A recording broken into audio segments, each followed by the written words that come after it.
Perkenalkan, nama saya Amelda. Kami dari kelompok 3. Di sini kami akan mempresentasikan tentang peramalan penjualan. Baik, langsung saja ke pembahasan pertama, yaitu pengertian peramalan penjualan. Peramalan penjualan adalah upaya untuk memprediksi penjualan di masa depan untuk jangka waktu tertentu dan dengan asumsi dasar tertentu. Itu mungkin untuk nilai penjualan atau volume penjualan berbeda dengan volume penjualan. Untuk memprediksi nilai penjualan, Anda membutuhkan asumsi terhadap harga dan volume. Prediksi mungkin untuk tahun depan atau 3 hingga 5 tahun ke depan. Peramalan penjualan merupakan bagian integral dari manajemen bisnis tanpa gagasan yang kuat tentang seperti apa penjualan masa depan Anda. Anda tidak dapat mengelola investasi atau arus kas atau rencana pertumbuhan bisnis Anda. Tujuan dari perkiraan penjualan adalah untuk memberikan informasi yang dapat Anda gunakan untuk membuat keputusan bisnis yang cerdas. Jenis-jenis peramalan penjualan menurut Render dan Heiser 2001 nomor 47, jenis peramalan dapat dibedakan menjadi beberapa tipe. Dilihat dari perencanaan operasi di masa depan, maka peramalan dibagi menjadi 3 macam, yaitu yang pertama, peramalan ekonomi forecast menjelaskan siklus bisnis dengan memprediksi tingkat inflasi, ketersediaan uang, dana yang dibutuhkan untuk membangun perumahan, dan indikator perencanaan lainnya. Peramalan technological forecast memperhatikan tingkat kemajuan teknologi yang dapat meluncurkan produk baru yang menarik yang membutuhkan pabrik dan peralatan yang baru. Yang terakhir yaitu peramalan permintaan.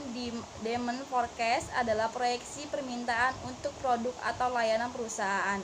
Proyeksi permintaan untuk produk atau layanan usaha suatu perusahaan. Peramalan ini juga disebut peramalan penjualan yang mengendalikan prediksi kapasitas serta sistem penjadwalan dan menjadi input bagi perencanaan keuangan, pemasaran, dan sumber daya manusia. Metode peramalan penjualan. Peramalan penjualan merupakan proses perkiraan produk yang akan dijual pada periode yang akan datang dan dibuat berdasarkan data-data pada periode sebelumnya.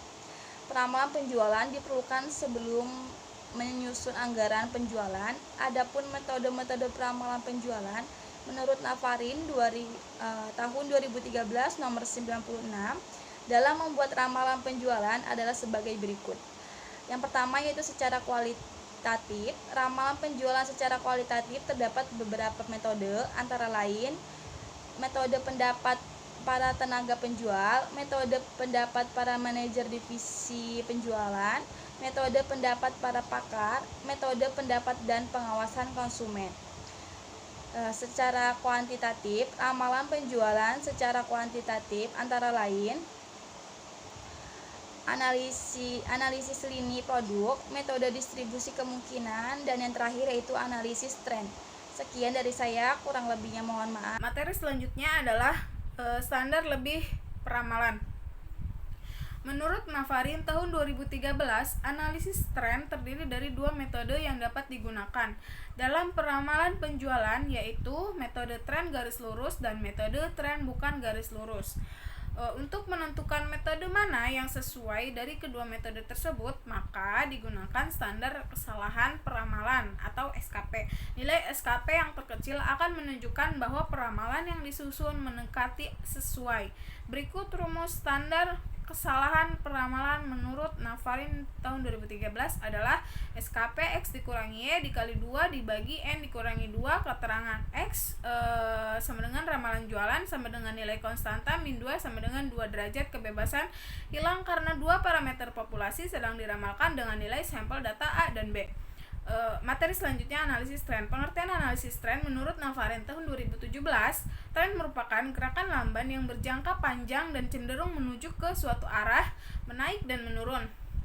Sedangkan menurut Marietti tahun 2010 menyatakan tren adalah suatu gerakan atau kecenderungan naik atau turun dalam jangka panjang yang diperoleh dari rata-rata perubahan dari waktu ke waktu. Rata-rata perubahan tersebut bisa bertambah, bisa juga berkurang. Jika rata-rata perubahan bertambah, disebut tren positif atau tren mempunyai kecenderungan naik. Sebaliknya, jika rata-rata perubahan berkurang, disebut tren negatif atau tren yang mempunyai kecenderungan menurun. Materi selanjutnya adalah kegunaan analisis tren. Secara umum, semua anggaran termasuk analisis tren peramalan atau forecasting, anggaran pendapatan penjualan mempunyai 3 kegunaan pokok, yaitu 1. Pedoman kerja, 2. Sebagai alat koordinasi kerja, 3. Sebagai alat pengawasan kerja yang membantu manajemen dalam mencapai tujuan perusahaan. Sekian. Assalamualaikum warahmatullahi wabarakatuh. Perkenalkan, nama saya Dwi Sri Utami. Di sini saya akan menjelaskan bab 3. Di mana bab 3 ini berisi tentang definisi ramalan penjualan. Definisi ramalan penjualan adalah proses aktivitas meramalkan suatu kejadian yang mungkin terjadi di masa mendatang dengan cara mengkaji data yang ada. Ramalan jualan merupakan proses aktivitas mempertahankan produk yang akan dijual dalam keadaan tertentu dan dibuat berdasarkan data yang pernah terjadi atau mungkin akan terjadi. Teknik dalam membuat ramalan jualan dapat dilakukan dengan beberapa cara, yaitu dengan metode kualitatif dan metode kuantitatif. Selanjutnya di sini ada definisi analisis tren. Definisi analisis tren merupakan salah satu metode statistik yang mudah digunakan dalam meramalkan penjualan. Analisis tren runtut waktu atau data berskala sebagai X, yaitu variabel bebas. Selanjutnya di sini ada analisis tren garis lurus. Tren merupakan gerakan lambat berjangka panjang dan cenderung menuju ke satu arah dalam suatu data runtut waktu. Garis tren pada dasarnya garis regresi dan variabel bebas, yaitu variabel X. Tren garis lurus adalah suatu tren yang diramalkan naik atau turun secara garis lurus. Variabel X atau variabel bebas dapat menggunakan tahunan, semesteran, triwulan, dan lain-lain. Analisis tren garis lurus terdiri atas metode kuadrat terkecil dan metode momen. Assalamualaikum warahmatullahi wabarakatuh. Perkenalkan, nama saya Maya Suri. Saya dari kelas MS 19B. Di sini saya akan menjelaskan macam-macam metode. Yang pertama, metode kuadrat terkecil adalah salah satu metode untuk menentukan persamaan garis lurus terbaik pada persebaran data yang memiliki atau dibentuk memiliki kecenderungan mendekati garis lurus terbaik atau persamaan linier. Yang kedua, metode momen. Metode momen merupakan metode penduga yang didasarkan dengan momen pada sebuah sampel yang dapat dijadikan sebagai penduga yang sesuai dengan momen pada suatu populasi. Yang ketiga, metode garis tren bebas adalah menggambarkan tren dengan metode bebas ini sangat mudah dan sederhana, yaitu caranya dengan kita mengamati sebuah persebaran data. Yang terakhir, metode tren dengan metode setengah rata-rata ialah metode statistik untuk menentukan metode tren dengan cara membagi sekelompok data menjadi dua bagian yang sama. Jika jumlahnya ganjil, maka bisa dihilangkan atau dihitung 2 kali. Sekian dari saya. Assalamualaikum warahmatullahi wabarakatuh. Saya Fadilah Anggun Anggreni. Di sini saya akan menjelaskan tentang contoh perhitungan peramalan penjualan menggunakan analisis tren. Yang soalnya adalah diketahui data dari hasil penjualan sepatu PT Indomesin selama 5 tahun terakhir, yaitu dari tahun 2017 sampai 2021, masing-masing sebesar 135 unit, 140 unit, 145 unit, 150 unit, dan 155 unit.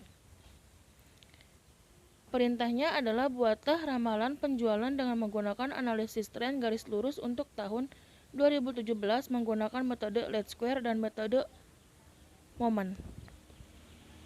Bisa dilihat dari tabel berikut. Saya langsung membahas ke pembahasannya saja, yaitu dengan rumus Bn sigma xy dikurangi sigma x sigma y dibagi Yn sigma x pangkat 2 dikurangi sigma x pangkat 2. Yang perhitungannya adalah menjadi 5 dikali 1500 dikurangi 10 dan dikali 725 dan dibagi 5 kali 30 dikurangi 10. 7.500 dikurangi 7.250 dan dibagi 150 dikurang 100, hasilnya adalah 5.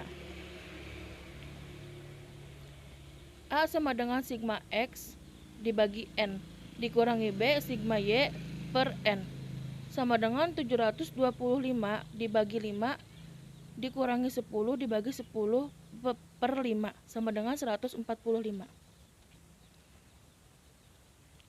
Y sama dengan A ditambah BX sama dengan 145 ditambah 10X sama dengan 145 ditambah 10 dikali 5.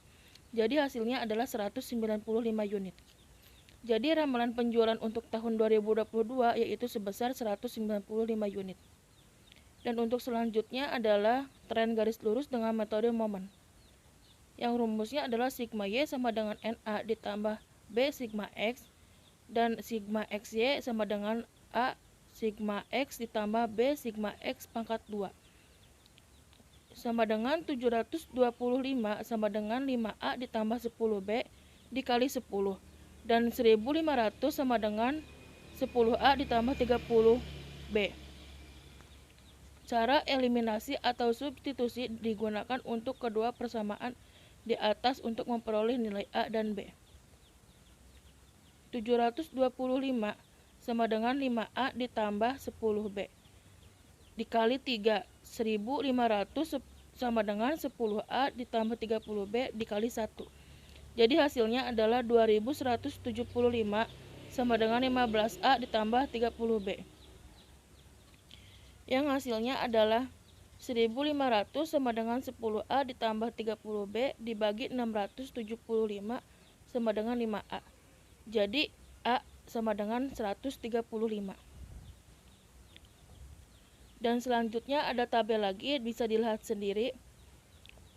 Jadi saya akan langsung menjelaskan lagi ke pembahasannya. Cara eliminasi atau substitusi digunakan untuk kedua persamaan di atas untuk memperoleh nilai A dan B. 7.250 sama dengan 5A ditambah 10C dikali 2. 1.510 sama dengan 10A ditambah 34C dikali 1. Hasilnya adalah 7.250 sama dengan 10A tambah 20C. 1.510 sama dengan 10A tambah 34C dikurangi. Jadi hasilnya 5.740 sama dengan minus 14C. Jadi C adalah 4,2. Cari nilai A. Nilai A 725 sama dengan 5A ditambah 10C. 5A sama dengan 725 dikurangi 10C.